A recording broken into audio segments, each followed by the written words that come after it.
नमस्कार, online notes नेपालमा यहाँलाई स्वागत छ।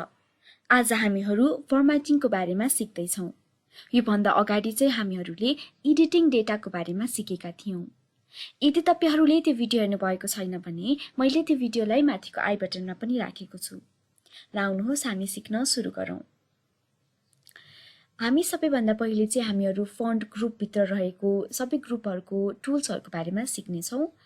सबैभन्दा पहिले हामीहरू बोल्ड कसरी बनाउने भनेर सिक्छौँ। हामीहरूले या त सर्टकट की युज गर्न सक्छौँ। सर्टकट की बोल्ड गराउनको लागि भनेको चाहिँ हाम्रो कन्ट्रोल बी रहेको छ।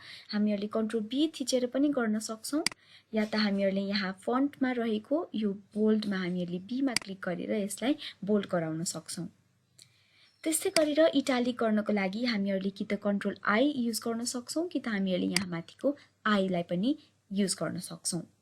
अन्डरलाइन गर्नको लागि हामीहरूले कन्ट्रोल यु पनि थिच्न सक्छौँ र यहाँ माथि रहेको युको सिम्बलमा पनि हामीहरूले क्लिक गर्न सक्छौँ। र कलर फिल गर्नको लागि चाहिँ हामीहरूले त्यो सेललाई सेलेक्ट गर्छौँ र सेलेक्ट गरिसकेपछि यहाँ कलरहरू हामीहरूले चुज गर्छौँ। जस्तै यहाँ मैले अहिले यो लाइट येल्लो चुज गरेँ र हामीहरूले यहाँ देख्न सक्छौँ हामीले कलर फिल गरिसकेका छौँ एउटा सेलमा। त्यस्तै गरेर टेक्स्टको कलर चेन्ज गर्नको लागि हामीहरूले त्यो सेललाई सेलेक्ट गर्छौँ र हामीहरू यहाँ रहेको अटोमेटिकमा हाम्रो अहिले ब्ल्याक रहेको छ र हामीहरूले अरू कुनै एउटा थिम कलर्सहरू चुज गर्न सक्छौँ। जस्तै म अहिले रेड चुज गर्छु। र फन्ट 1 र फन्ट 2 चाहिँ मैले राखेको छु। फन्ट 1 बाट हामीहरू कसरी फन्ट चेन्ज गर्ने भनेर सिक्छौँ। जस्तो यहाँ माथि हामीहरूले कुनै पनि एउटा फन्टहरू चुज गर्न सक्छौँ। यहाँ धेरै विभिन्न खालका फन्टहरू हामीहरूले पाउन सक्छौँ र म चाहिँ कुनै एउटा म यो युज गर्दैछु र यसपछि हामीहरू फन्ट साइज कसरी इन्क्रिज र डिक्रिज गर्ने भनेर सिक्छौँ। या त हामीहरूले यहाँबाट बाई डिफल्ट हामीहरूले चुज गरेर इन्क्रिज डिक्रिज गर्न सक्छौँ, या त हामीहरूले यहाँबाट इन्क्रिज गर्दै बिस्तारै इन्क्रिज गर्दै लान सक्छौँ, या त यसलाई बिस्तारै डिक्रिज गर्दै लान सक्छौँ। ठुलो ए चाहिँ हामीहरूले फन्ट साइज इन्क्रिज गर्नको लागि युज गर्छौँ भने सानो ए चाहिँ हामीहरूले फन्ट साइजलाई डिक्रिज गर्नको लागि युज गर्छौँ। अब हामी कुरा गर्छौँ अलाइनमेन्टको बारेमा। अलाइनमेन्टमा जस्तै यो एउटा टेक्स्ट हामीहरूले यहाँ देख्न सक्छौँ एउटा सेलमा लेखेको छ, तर मलाई चाहिँ यो टेक्स्ट चाहिँ यो बाँकी 6वटा सेललाई एउटा मर्ज गरेर यो टेक्स्टलाई चाहिँ मलाई त्यो सेलमा राख्नु मन लाग्यो भने मैले सबै यो सेललाई सेलेक्ट गर्छु। मैले यो 6वटा सेललाई सेलेक्ट गरेँ र त्यसपछि म मर्ज एन्ड सेन्टरलाई यसलाई म क्लिक गर्छु।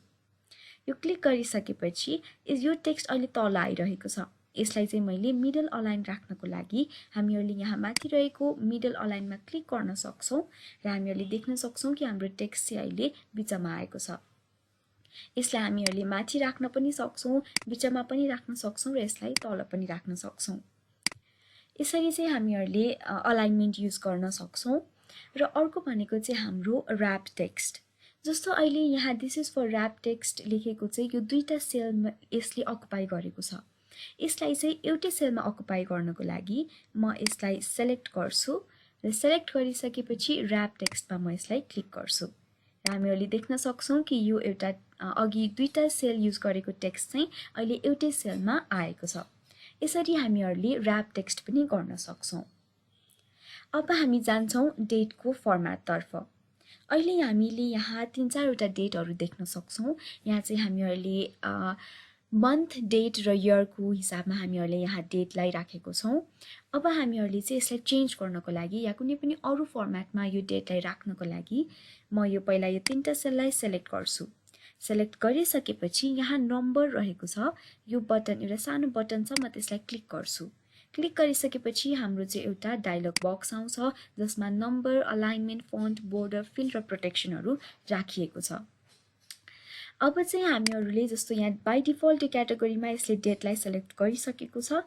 अब हामीहरूले यतापट्टि राइट साइडमा रहेको टाइपबाट हामीहरूले चाहिँ यसको फर्मेटहरू चुज गर्न सक्छौँ। जस्तै हामीहरूले कुनै पनि एउटा राख्न सक्छौँ। मैले यो राखेँ र अब मैले ओके गरेँ। यो चाहिँ अहिले हाम्रो एस्ट्रिक सबै ह्याज आएको छ। यो किन आएको छ भन्दा चाहिँ हाम्रो यो सेल चाहिँ हाम्रो डेट फर्मेटभन्दा सानो भएर। अब यसलाई हामी इन्क्रिज गर्छौँ र हामीहरूले चेन्ज देख्न सक्छौँ। जस्तै हामीहरूले अघि नआएको कुरा चाहिँ अहिले हामीले यो सेललाई इन्क्रिज गर्ने बित्तिकै हाम्रो डेटको फर्मेट चाहिँ आएको छ। यसरी हामीहरूले डेटको फर्मेटहरूलाई चेन्ज गर्न सक्छौँ। अब हामी जान्छौँ करेन्सीको बारेमा। यहाँ चाहिँ मैले ऱ्यान्डम नम्बर्सहरू राखेको छु। अब यसलाई चाहिँ हामीले करेन्सी या जस्तै येन या डलर या पाउन्डहरूको कुनै पनि एउटा सिम्बलहरू राख्नको लागि चाहिँ जस्तै मैले यसलाई सेलेक्ट गर्छु। सेलेक्ट गरिसकेपछि हामीहरू अघि जस्तै गरेर डायलग बक्स निकाल्छौँ र डायलग बक्स निकालिसकेपछि हामीहरू यहाँ करेन्सीमा हामी क्लिक गर्छौँ। क्लिक गरिसकेपछि हामीले यहाँ सिम्बल्सको यहाँ तलको एरोमा क्लिक गरिसकेपछि हामीहरूले कुनै पनि एउटा सिम्बललाई युज गर्न सक्छौँ। जस्तै मैले अहिले डलरलाई नै युज गरेर मैले ओके क्लिक गर्छु र हामीहरूले देख्न सक्छौँ अहिले हाम्रो डलरको सिम्बल यहाँ आएको छ। यसरी चाहिँ हामीहरूले एक्सेलमा फर्मेटिङहरू गर्न सक्छौँ। आशा छ तपाईहरुलाई यो भिडियो मन पर्यो होला। मन पर्यो भने लाइक, कमेन्ट र शेयर गर्न अवश्य नभुल्नुहोला। साथै हाम्रो यो च्यानल अनलाइन नोट्स नेपाललाई सब्स्क्राइब गरी हामीसँगै कनेक्टेड रहनुहोला र हाम्रो फेसबुक पेज अनलाइन नोट्स नेपाललाई पनि अवश्य लाइक गर्नुहोला। धन्यवाद।